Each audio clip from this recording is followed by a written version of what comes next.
मंगल मूर्ति सद्गुरु निलवै सर्वाधार। मंगलमय मंगल करन विनवाम बारंबार। धन्य धन्य सद्गुरु सुखद महिमा कहे न जाय। जो कछ कहूँ तुम्हारी कृपा मोते कछु न जाय।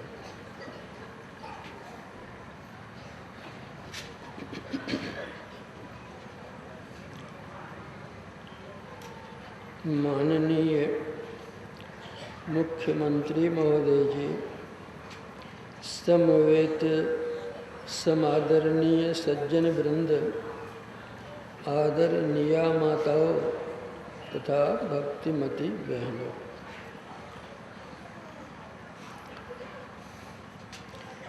आप विज्ञ सज्जनों ने जो मुझ अज्ञ अकिंचन का स्वागत और अभिनंदन किया है, उन सबका मैं हार्दिक अभिवंदन करता हुआ अनेकानेक धन्यवाद देता हूँ।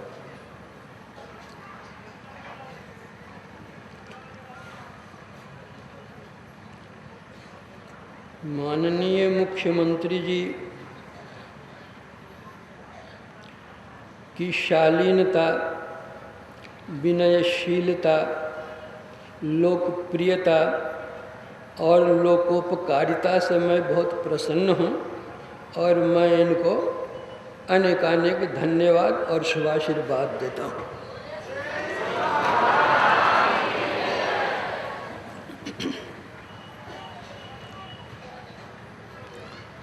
संत सत्संग में संत वाणी की प्रधानता होती है, इसलिए सत्संग आरंभ में किन्हीं न किन्हीं संत की वाणी का पाठ किया जाता है। आप लोगों ने रामचरितमानस का पाठ अभी सुना, जिसमें मर्यादा पुरुषोत्तम भगवान श्री राम ने अपने राजत्व काल में गुरुजन, पुरुजन, सज्जन, जननीगण और भगनीगण को संबोधित करते हुए उपदेश किया था।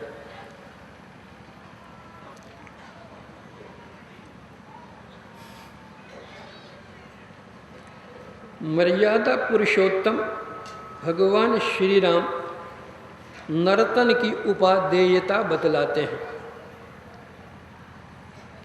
वे कहते हैं, बड़े भाग मानुष तनु पावा, सुर दुर्लभ सब ग्रंथ ही गावा। साधन धाम मोक्ष कर द्वारा, पाइन जहि परलोक संवारा। सो परत्र दुख पावई, सिर धुन धुनि पछताए। काल ही कर्म ही ईश्वर ही, मिथ्या दोष लगाए। मर्यादा पुरुषोत्तम भगवान श्री राम बतलाते हैं कि आप लोगों को जो नर्तन मिला हुआ है, इससे आपका बहुत बड़ा भाग्य है। आप्त वचन, आर्ष वचन विश्वसनीय होते हैं, विश्वास करने योग्य होते हैं। कुछ विचारणीय विषय भी सामने आते हैं। श्री राम को हम लोग भगवान की दृष्टि से देखते हैं, किंतु वे नर शरीर में थे।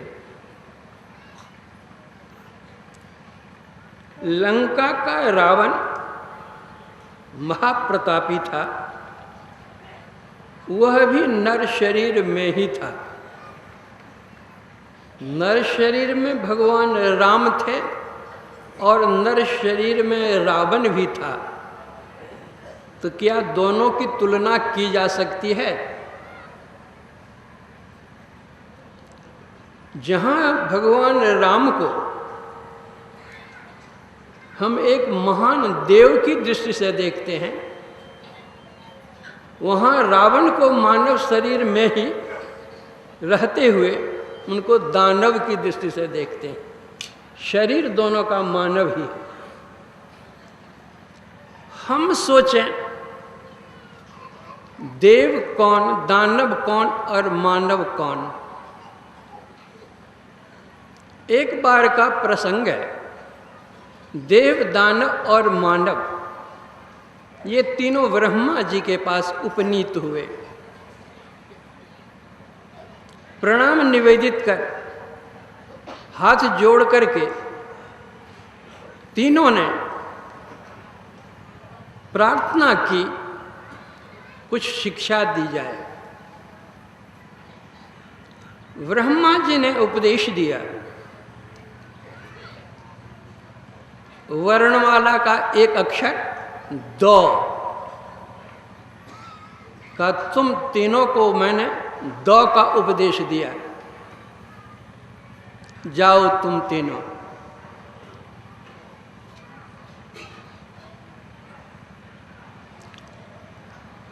दानव जाने लगे तो ब्रह्मा जी ने पूछा कि मैंने जो उपदेश दिया 2 अक्षर का, क्या तुमने समझा? दानव ने कहा जी हाँ, समझ लिया। कहा क्या समझा?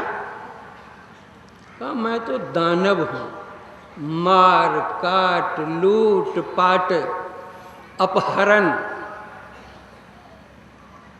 निर्दयतापन क्रूरता, इन सब अवगुणों से हम भरे पड़े हैं। आपने 2 अक्षर का उपदेश देकर बताया दया करो।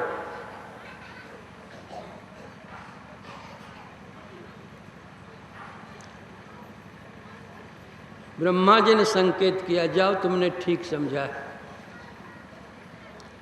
दानव चले। देव चलने लगे तो ब्रह्मा जी ने पूछा कि मैंने जो 2 अक्षर का उपदेश दिया तुम लोगों ने समझा? देवों ने कहा जी हाँ, समझा। ब्रह्मा जी ने पूछा क्या समझा?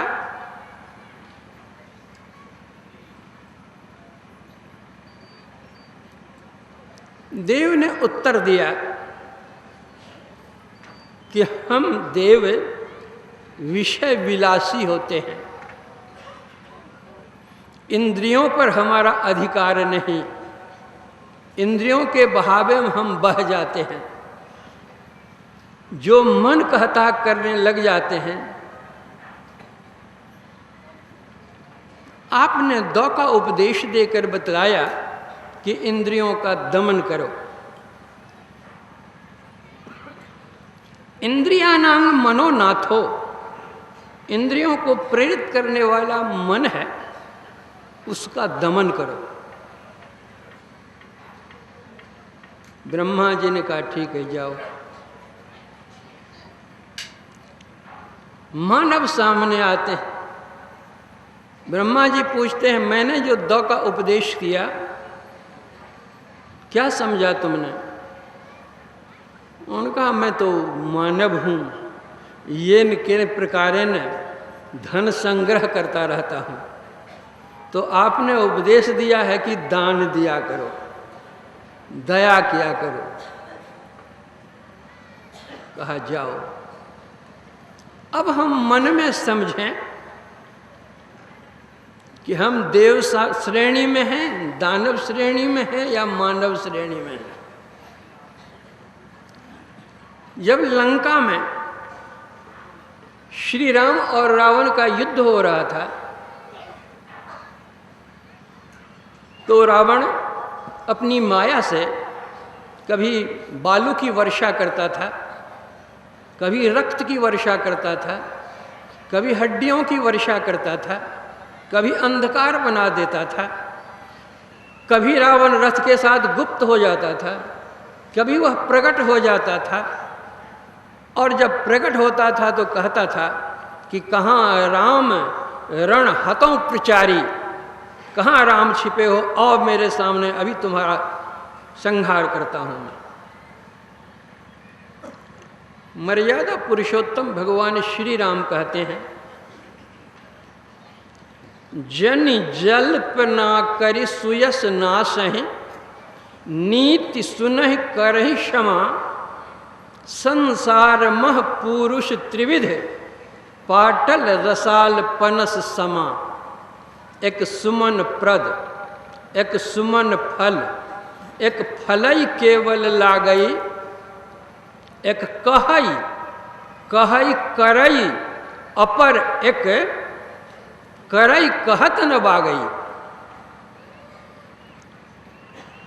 भगवान राम कहते हैं, रावण बकवाद करके समय बर्बाद तुम क्यों करते हो? संसार में 3 तरह के पुरुष होते हैं, एक गुलाब फूल के समान, दूसरे आम के समान और तीसरे कटहल के समान। गुलाब में केवल फूल होता है, उसमें फल नहीं होता। ऐसे आदमी भी होते इस संसार में जो बात तो बड़ी लंबी चौड़ी बनाते हैं, लेकिन करने के लिए कुछ करते हैं नहीं।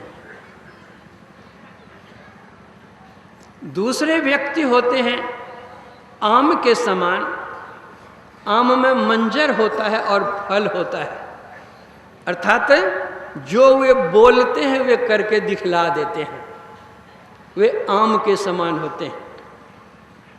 तीसरे कटहल के समान होते हैं। कटहल में फूल नहीं होता, फल ही फल लगते हैं। उसी तरह व्यक्ति उस तरह के होते हैं, मुंह से तो कुछ कहते नहीं हैं, जो करने योग्य काम है उसको करके वो दिखला देते हैं। ये 3 तरह के होते हैं।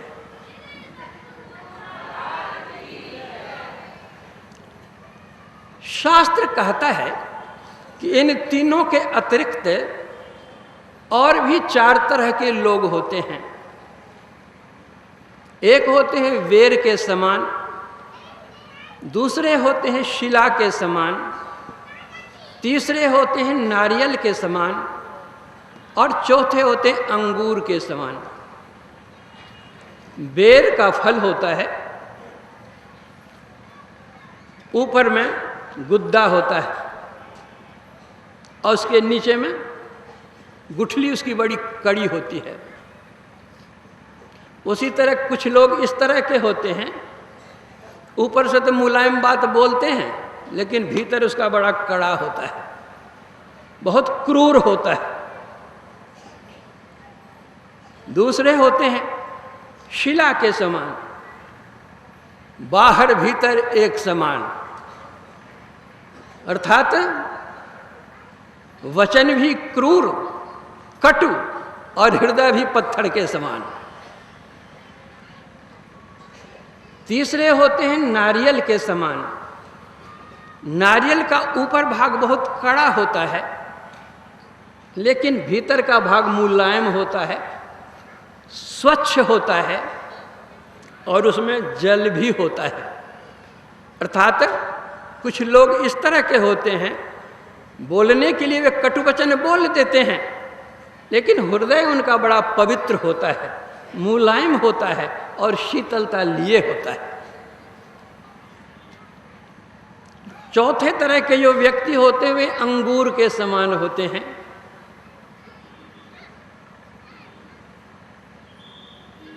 अंगूर ऊपर से मुलायम, भीतर से मुलायम, खाइए तो मीठा और पौष्टिक भी। उसी तरह कुछ इस तरह के लोग होते हैं जो वचन से मीठे होते हैं, व्यवहार से मीठे होते हैं, सब तरह से उपकार करना चाहते हैं, सब तरह से मुलायम ही मुलायम होते हैं। ये इस तरह के लोग होते हैं।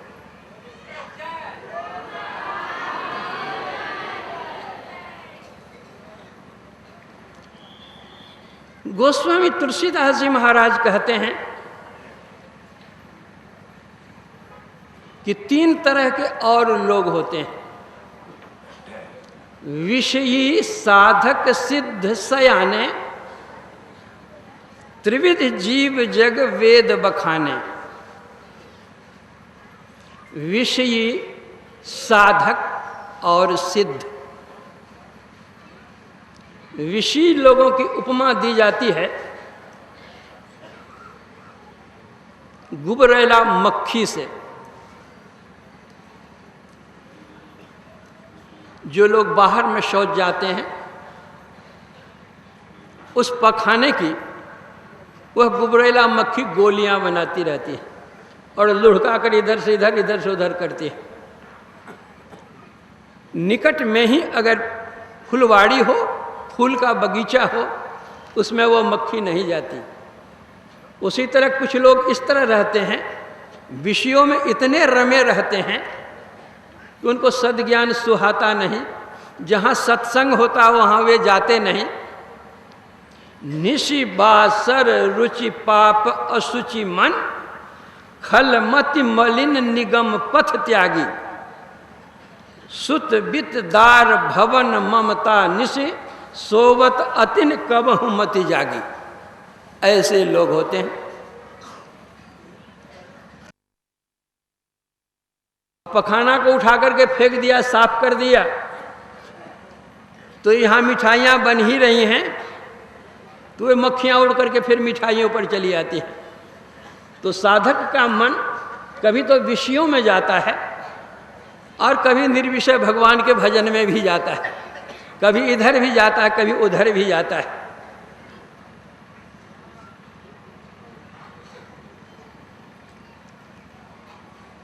तीसरे होते हैं संत, सिद्ध। उनका मन होता है मधुमक्खियों के समान। मधुमक्खियां फूल के पराग को लेती है और इधर उधर उसका ध्यान नहीं रहता। उसी तरह जो संत होते हैं वे बंदों गुरुपद पद्म परागा, असुरुचि सुबास सरस अनुरागा। वे प्रभु के पाद पद्मों में अनुराग रखते हैं, उसी का वे पराग लेते हैं।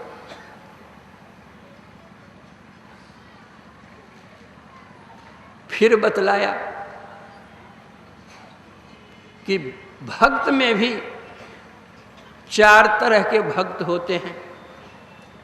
श्रीमद् भगवद गीता में भी भगवान ने 4 प्रकार के भक्तों की चर्चा की है। वे होते हैं आर्त, अर्थार्थी, जिज्ञासु और ज्ञानी। आर्त दुखी है किसी कारणवश, दुखी होने के कारण वह भगवान का स्मरण करता है। जैसे कौरवों की सभा में जब द्रौपदी की साड़ी खींची जाने लगी, जिस दुःशासन की भुजा में 10,000 हाथी का बल था और द्रौपदी एक बेचारी अबला नारी,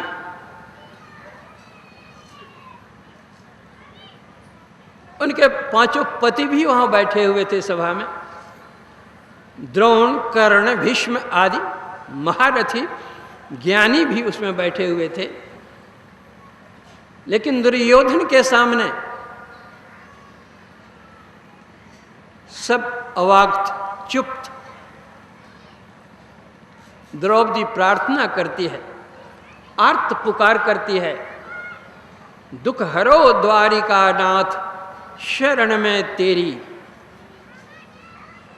बिन काज आज महाराज लाज गई मेरी। दुःशासन वंश कुठार महादुखदाई। कर पकड़त मेरी चीर लाज नहीं आई। 5 पति बैठे मौन, कौन गति होई। ले नंद नंदन को नाम द्रौपदी रोई। करि करि बिलाप संताप सभा में तेरी, दुख हरो द्वारिका नाथ शरण में तेरी। भक्त के पुकारने में देर होती है, भगवान के पधारने में देर नहीं होती। अव्यक्त रूप से भगवान पधारते हैं और द्रौपदी की साड़ी में प्रवेश कर जाते हैं। दुशासन की भुजा का बल समाप्त हो जाता है, लेकिन साड़ी समाप्त नहीं होती। द्रौपदी की प्रतिष्ठा बच जाती है, तो भगवान आर्त पुकार सुनते हैं।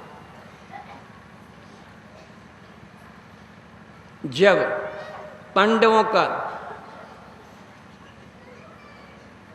युद्ध में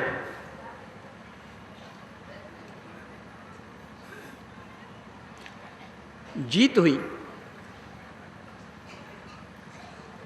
राज्य संचालन करने लग गए युधिष्ठिर महाराज।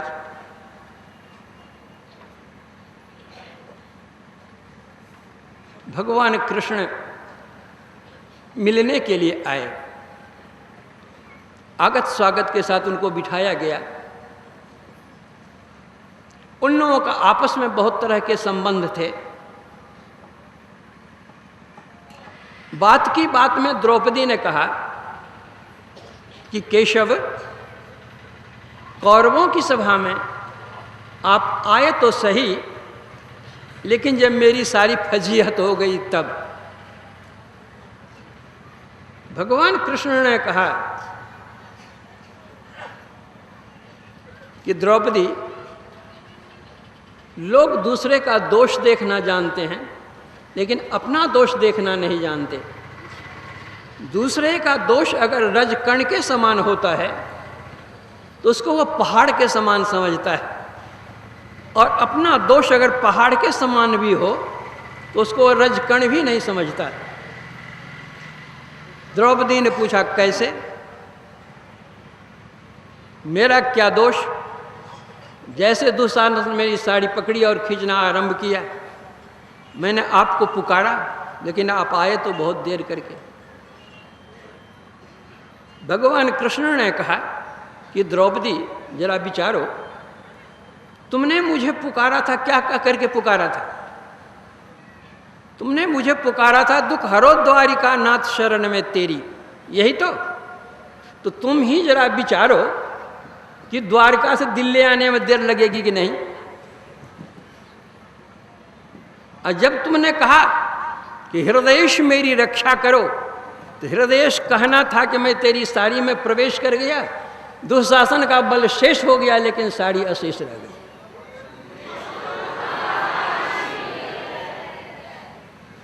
तो ये आर्त भक्त होते हैं। दूसरे अर्थार्थी भक्त होते हैं। सुदामा अर्थहीन थे बेचारे, बड़े गरीब थे। भगवान कृष्ण के यहाँ जाते हैं, मित्रता के कारण लज्जा से बोल नहीं पाते हैं, लेकिन भगवान तो भगवान ही ठहरे, अंतर्यामी भगवान हृदय की बात समझ गए और उन्होंने धन धान्य से पूर्ण कर दिया सुदामा को। यह अर्थार्थी भक्त। तीसरे होते हैं जिज्ञासु। वो जिज्ञासा करते फिरते हैं, शांति कहाँ मिलेगी, कैसे मिलेगी। सत्संग करते हैं, स्वाध्याय करते हैं, सद्ग्रंथों का अवलोकन करते हैं, सज्जनों का संग करते हैं, ज्ञान अर्जन करना चाहते हैं। और वह ज्ञान अर्जन करना चाहते हैं, ज्ञानान मोक्षमवाप्नोति तस्मात् ज्ञानम परात् परम। जिस ज्ञान से मुक्ति मिलती है, मोक्ष मिलता है, आवागमन का चक्र छूटता है, दैहिक दैविक भौतिक इन त्रितापों से जो मानव संतप्त होता रहता है, सदा के लिए मुक्त हो जाता है, ऐसी जिज्ञासा वो करता है। वह है जिज्ञासु भक्त। चौथे होते हैं ज्ञानी, आत्मस्थ होते हैं। आत्मज्ञान जानते हैं, आत्मा की पहचान रखते हैं, उनको कुछ नहीं चाहिए। चाह गई चिंता मिटी मनुआ बेपरवाह, जाको कछु न चाहिए सोई शहंशाह। वे संत होते हैं।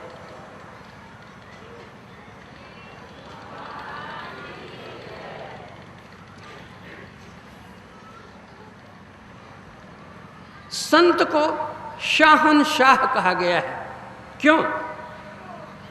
इसलिए कि उनको कोई चाह नहीं होती। बादशाह बन जाने पर भी चाह बनी रहती ही है।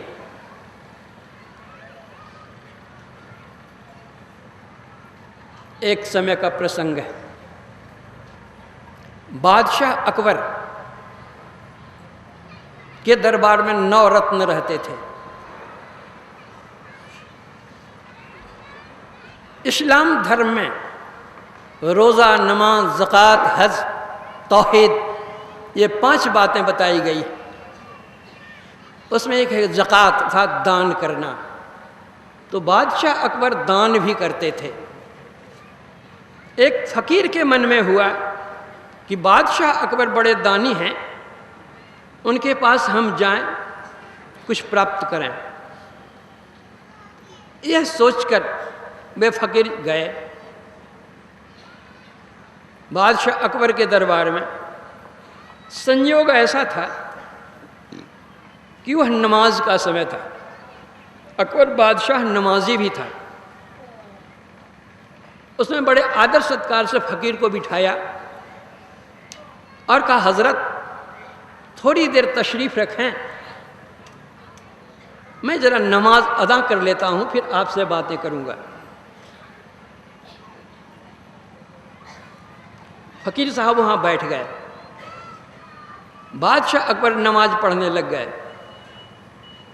नमाज अदा करने के बाद हाथ जोड़ करके वे कहने लगे कि या अल्लाह परवरदिगार, मुझे तंदुरुस्ती दे, मेरी औलाद को खुशनसीब बना, मेरे खजाने में बरकत दे, मेरी फौज को कामयाब कर, आदि आदि बातें बोलने लग गया। बेचारे फ़कीर धीरे से उठ करके चलने लगे। बादशाह अकबर नमाज तो अदा कर ही चुके थे, तो देखा कि फ़कीर साहब जा रहे हैं। आगे बढ़ कर के बादशाह अकबर पूछते हैं कि फ़कीर साहब, मुझसे क्या ख़ता हो गई?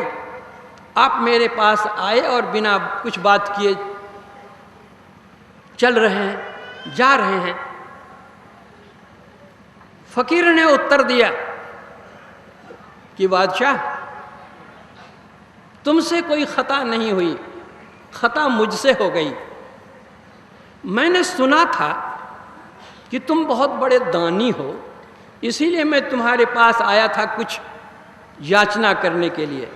लेकिन मैंने तो तुमको अपनी आँखों देखा और कानों से सुना कि या अल्लाह परवरदिगार तंदुरुस्ती दे, तो खजाना में बरकत कर, फौज को कामयाब कर, औलाद को खुश नसीब कर। तो तुम जिससे मांगता है, मैं भी उसी से क्यों नहीं मांग लूँगा कि तेरी खुशामद के लिए यहाँ बैठूँगा। तो जो बादशाह होता है उनमें भी चाह होती है, लेकिन जो संत होते हैं उनमें चाहना नहीं रहती। तो ये 4 तरह के ये होते हैं। और भी 4 तरह के व्यक्ति होते हैं। वे होते, एक होते हैं मक्खी चूस, दूसरे होते हैं कंजूस, तीसरे होते हैं उदार, और चौथे होते हैं दानी। मक्खी चूस ऐसे होते हैं कि घी में अगर मक्खी पड़ गई हो तो निकाल करके वैसे फेंकते नहीं, क्योंकि घी चला जाएगा उसमें, इसलिए चूस करके फेंकते हैं, घी जाने न पाए।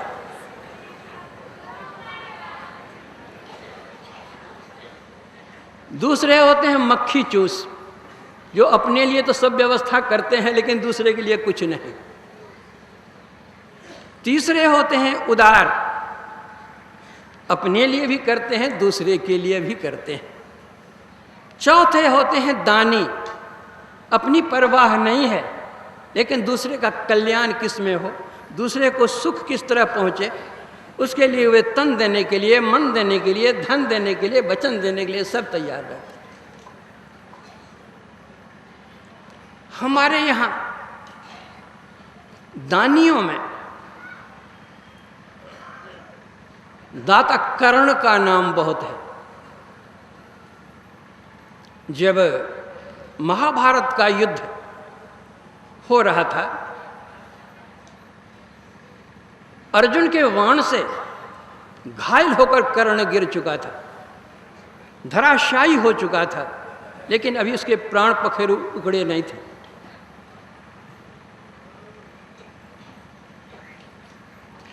पांडव दल में खुशियां मनाई जा रही हैं कि जो दुश्मन था वो मरा,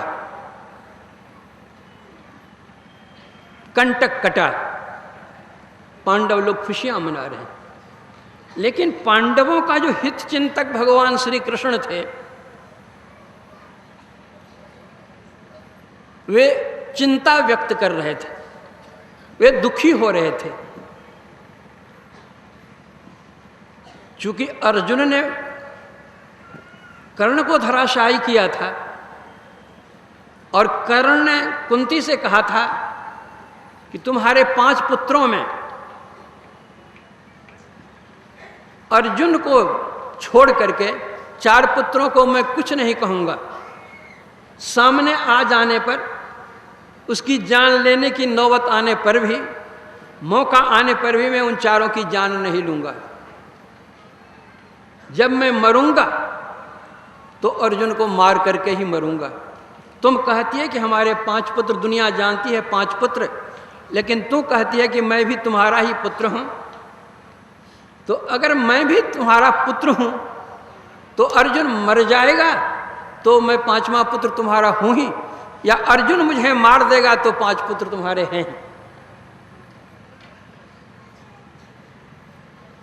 तो अर्जुन को बड़ा दुख हो रहा था कि हमारे हित चिंतक और ये चिंतित थे। अर्जुन ने पूछा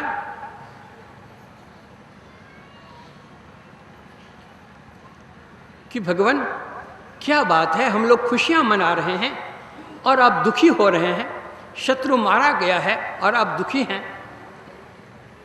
भगवान कृष्ण कहते हैं, अर्जुन, संसार से दानी चला गया इसलिए मैं दुखी हूं, वैसा दानी कोई नहीं। अर्जुन ने कहा, क्या हमारे भाई साहब युधिष्ठिर दानी नहीं है?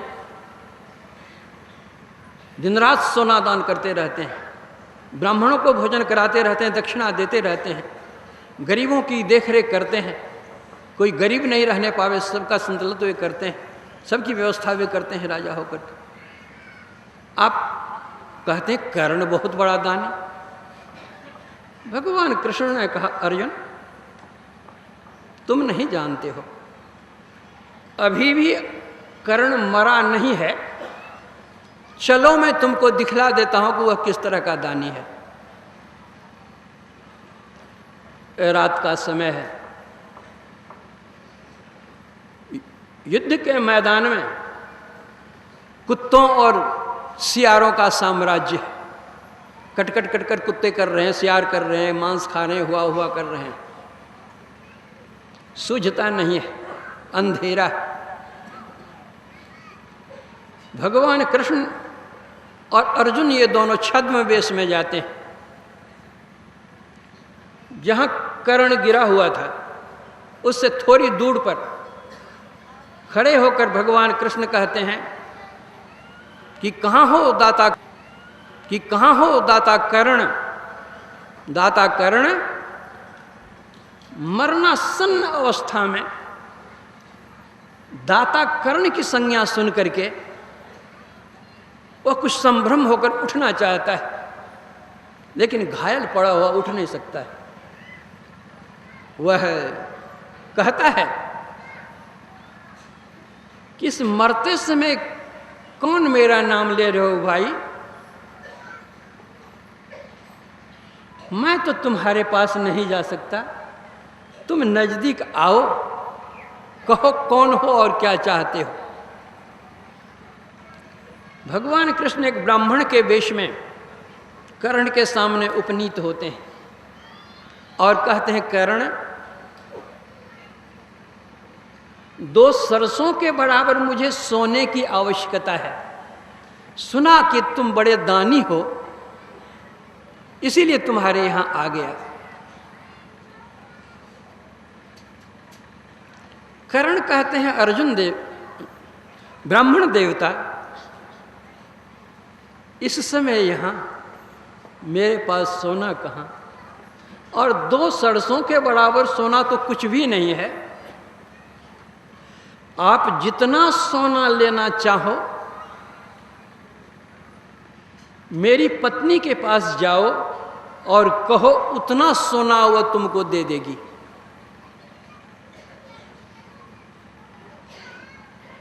ब्राह्मण वेश में भगवान कृष्ण कहते हैं कि कर्ण, मैंने तो सुना था कि तुम बड़े दानी हो, लेकिन दानी का लक्षण तुम में कुछ है नहीं। अरे देना हो तो दे दो, नहीं तो बहाना क्या है, बीवी के पास जाओ और बेटा के पास जाओ और फलाने के पास चिल्लाने के पास, ये कोई दानी का काम है? चला मैं, जाओ, रखो तुम अपना सोना। कर्ण को याद आया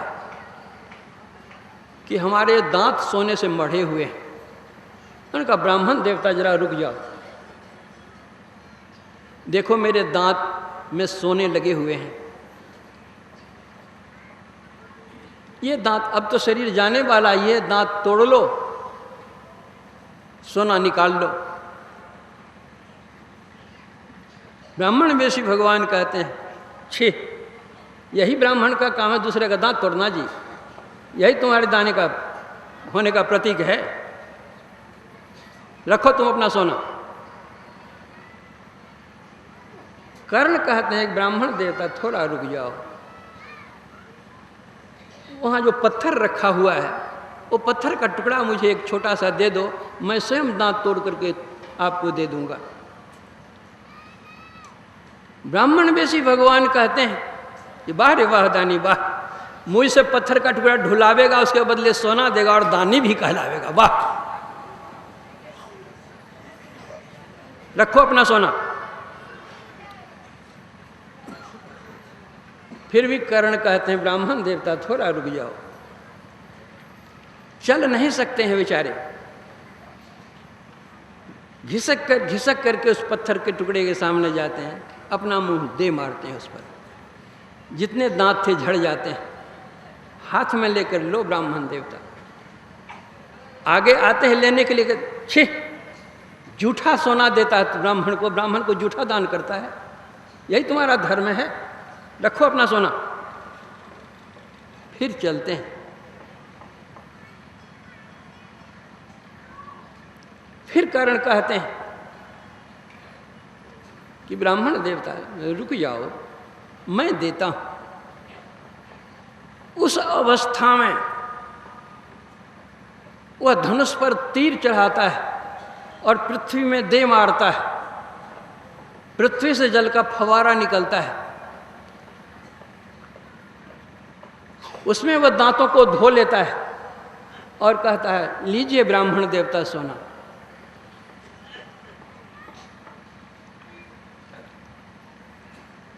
अब भगवान अपने रूप में आ जाते हैं और कहते हैं, कर्ण, मैंने तुम्हारी परीक्षा लेने आया, परीक्षा में तुम उत्तीर्ण हो गए।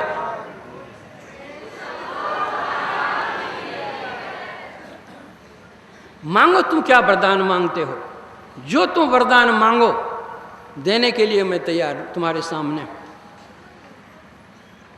कर्ण कहता है कि भगवान, कर्ण तो देना ही जाना है, लेना नहीं जाना है।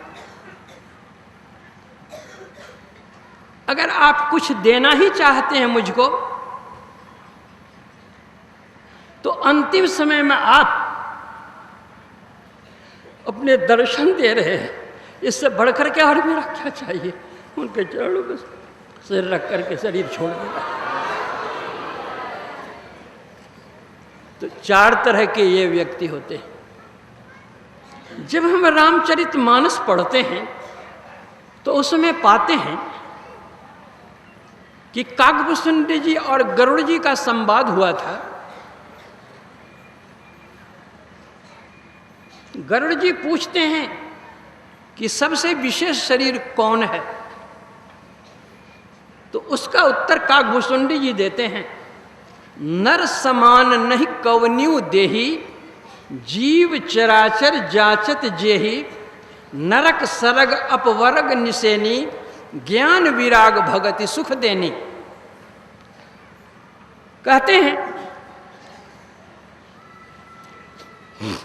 मनुष्य शरीर के समान और दूसरा कोई शरीर नहीं है। इस मनुष्य शरीर को देव चर अचर सब चाहते हैं।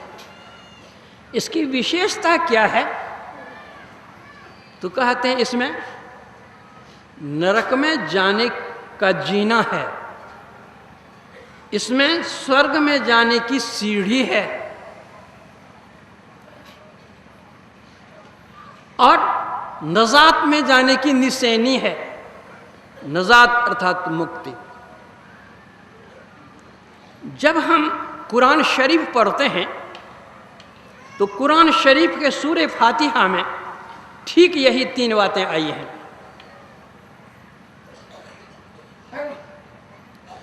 कुरान शरीफ के सूरे फातिहा में लिखा है, ऐ कयामत के दिन का मालिक मुझे सीधा रास्ता बतला, मुझे वह रास्ता दिखला जिस पर तुम्हारी मेहर हुई है, मुझे वह रास्ता नहीं दिखला जिस पर तूने गजब ढाया है। सीधा रास्ता कौन सा है? अल्लाह की मेहर किस पर होती है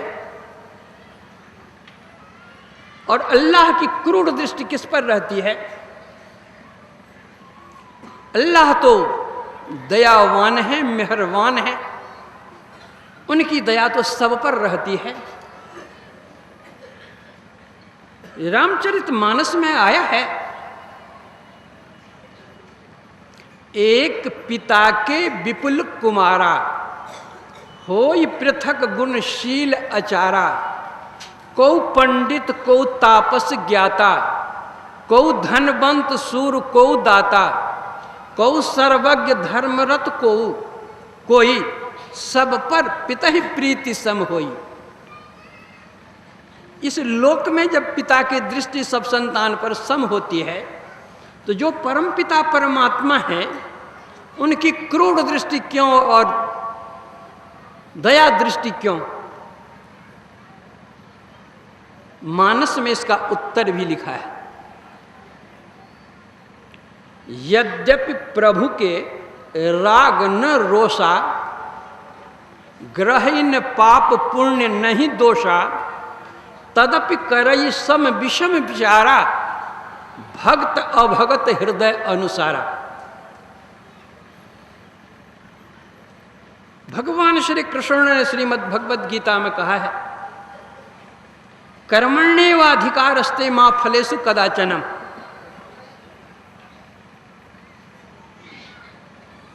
परमात्मा की दृष्टि सब पर सम है, लेकिन हम सब लोगों के विचार और व्यवहार सम नहीं हैं। विचार और व्यवहार में, कर्म में विभिन्नता होने के कारण, विषमता होने के कारण अल्लाह की या परम पुरुष परमात्मा की दृष्टि में भी विषमता है।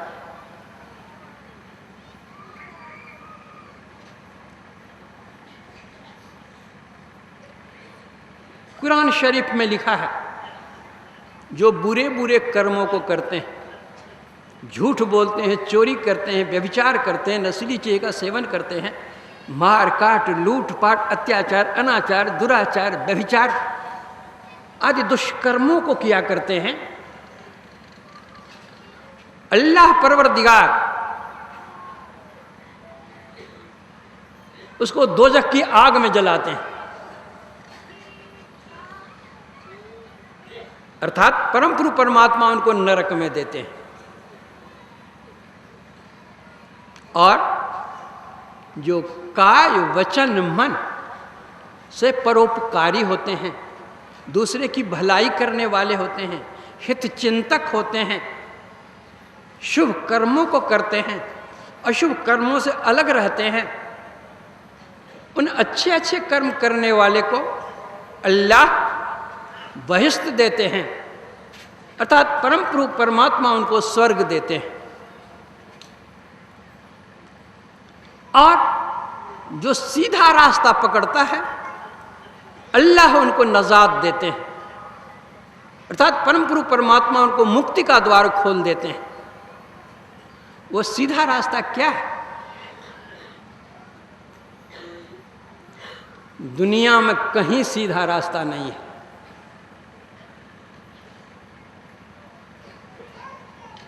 एक परम प्रभु परमात्मा के पास जाने का जो रास्ता है वह भीतर का रास्ता है, वही एक रास्ता सीधा है। इसलिए एक फकीर ने कहा है,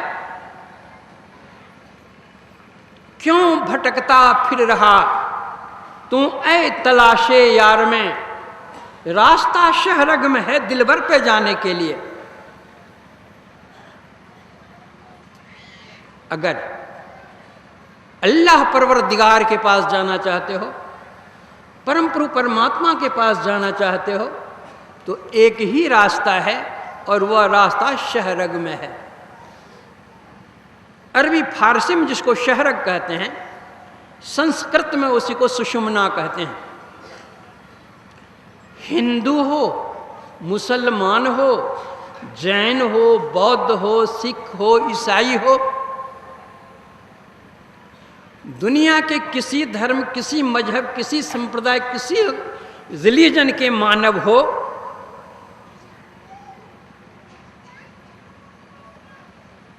परमात्मा ने सबके देखने का रास्ता एक बनाया है और वो है आंख। सबके सुनने का रास्ता एक है, वह है कान। गंध ग्रहण करने, सांस प्रश्वास लेने एक ही रास्ता, वह है नाक। भोजन करने का एक ही रास्ता है मुंह। मलमूत्र विसर्जन करने का एक ही रास्ता है, मल का एक, मूत्र का एक। जैसे किसी देश, किसी बेस, किसी जात, किसी बात, किसी धर्म, किसी संप्रदाय, रिलीजन के कोई मानव क्यों न हो, सबके लिए एक ही रास्ता है। उसी तरह अल्लाह के पास, गॉड के पास, परमात्मा के पास जाने का एक ही रास्ता है और वो बाहर का रास्ता नहीं, वो भीतर का रास्ता है। बेहोशी इंसान से यह ख्याल जुदा है, जाहिर में है मोहम्मद, बातिन में खुदा है। जब हम आंखें बंद करते हैं अंधकार मालूम पड़ता है। जब तक इस अंधकार को देखते रहेंगे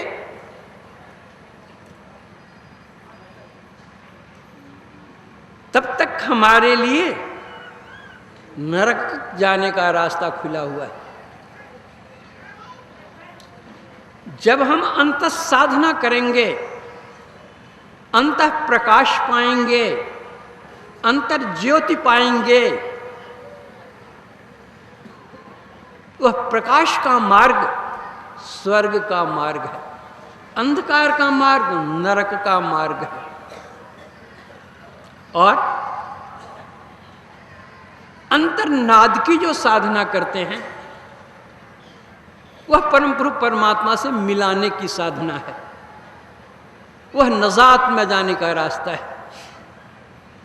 अंधकार नरक का, प्रकाश स्वर्ग का और नादानुसंधान यह नजात का रास्ता है, मोक्ष का रास्ता है।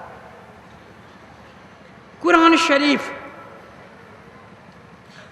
अल बकरा के पारा 2 सूरा 2 में लिखा है कि आरंभ में सब एक ही मार्ग पर थे, वह एक मार्ग कौन है? वह एक मार्ग भीतर का मार्ग। हम लोगों के शरीर में 72 करोड़ नाड़ियां हैं। उन 72 करोड़ नाड़ियों में 101 नाड़ियां मुख्य हैं। उन 101 नाड़ियों में 9 नाड़ियां मुख्य हैं। उन 9 नाड़ियों में 3 नाड़ियां मुख्य हैं, जिसको इड़ा, पिंगला और सुषुम्ना कहते हैं। उन 3 नाड़ियों में एक नाड़ी मुख्य है, जिसको सुषुम्ना कहते हैं। यह इड़ा कहाँ है, पिंगला कहाँ है, सुषुम्ना कहाँ है? हमारा शास्त्र कहता है, वेद कहता है, उपनिषद कहता है, इड़ा तिष्ठति वामेन पिंगला दक्षिणेन तु तयोर मध्य वरंग स्थान यस्तंग वेद स वेदवित। बाईं ओर इड़ा है, दाईं ओर पिंगला है। उन दोनों के बीच में जो सुषुम्ना नाड़ी है, जो उसको जानता है वही विद्वान है। और वह रास्ता क्या है? वाम दक्षे निरुंधन्ति प्रविशन्ति सुषुम्नया ब्रह्मरंध्रं प्रविश्यांते जानते परमांगतिम। जो दाएं और बाएं को रोकता है, इड़ा पिंगला को रोकता है, सुषुम्ना में प्रवेश करता है, वह सुषुम्ना ही ब्रह्मरंध्र है, ब्रह्म में जाने का छेद है, और वही ब्रह्म के पास पहुंचाता है। यह मनुष्य शरीर की उपादेयता है। अब हम अपने लिए जरा सोचें कि हमको किधर जाना है। क्या नरक में जाना कोई पसंद करते हैं? दुखालय। स्वर्ग में जाना कुछ लोग चाहते हैं, लेकिन मर्यादा पुरुषोत्तम भगवान श्री राम कहते हैं, स्वर्ग अत्यंत दुखदाई। स्वर्ग का भोग भी सब दिन नहीं मिलता है। जैसे यहां से कुछ पैसे हम कमा लिए और चले गए अमेरिका। अमेरिका में हम कितने दिनों तक रहेंगे? जितने दिन के पैसे हैं, पैसा समाप्त हुआ, पुनः लौटो, उसके बाद वहाँ रहने के लिए जगह नहीं है। उसी तरह पुण्य कर्म हम जो करते हैं, उस फल से हम स्वर्ग जाते हैं। लेकिन स्वर्ग में सब दिन नहीं रह सकते। संत तुलसी साहब कहते हैं, नर तन दुर्लभ देव को सब कोई कहे पुकार। सब कोई कहे पुकार, देव दे ही नहीं पावे। ऐसे मूर्ख लोग स्वर्ग की आस लगावे। पुण्य छीन सोई देव, स्वर्ग से नरक में आवे। भर में चारों खान, पुण्य कही ताहि रिझावे। तुलसी सतमत ततगह, स्वर्ग पर करे खखार। थूक फेंके स्वर्ग पर, वही नजात को जाएगा, मोक्ष को जाएगा, वही परम पुरुष परमात्मा को प्राप्त करेगा। न तद्भास्यते सूर्यो न शशांको न पावकः, जद गत्वा न निवर्तन्ते तद्धाम परमं मम। भगवान कहते वह धाम हमारा है। उस धाम को जो कोई प्राप्त करता है, पहुंचता है, उसका फिर इस संसार में आवागमन छूट जाता है। और आवागमन ही सभी दुखों का मूल कारण। उन आवागमन के मूल कारण को यह भगवत भजन निर्मूल कर देता है। इसलिए इस मनुष्य शरीर की यही उपादेयता है। विषय भोगों की बहुलता नहीं, भगवत भजन की मादकता। संत मत बतलाता है, घर बार परिवार रोजगार छोड़ने की जरूरत नहीं है। घर बार परिवार रोजगार में रहो, लेकिन जल कमलवत रहो। घर बार परिवार रोजगार छोड़ने से कोई सन्यासी नहीं होता है।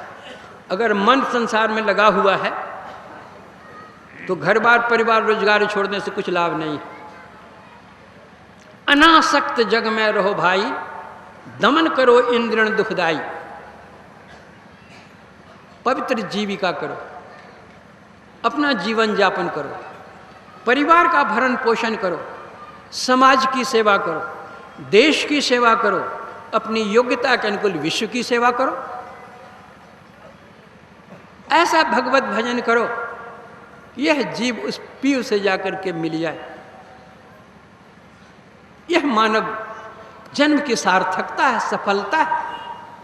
अगर हम नहीं करते हैं तो भगवान कहते हैं सो परत्र दुख पावई, सिर धुन धुन पछताए, काल नहीं कर में ईश्वर मिथ्या दोष लगाए। यह मनुष्य शरीर बला है। संसार रूपी समुद्र को पार करने के लिए यह नाव है। परम प्रभु परमात्मा की अनुकंपा अनुकूल वायु है। खोजने से कहीं न कहीं संत सदगुरु मिल ही जाते हैं। फिर भी अगर संसार सागर हम पार नहीं होते हैं तो भगवान राम कहते हैं जेन तरई भव सागर नर समाज अस पाए, सो कृत निंदक मंद मति आत्म हन गति जाए।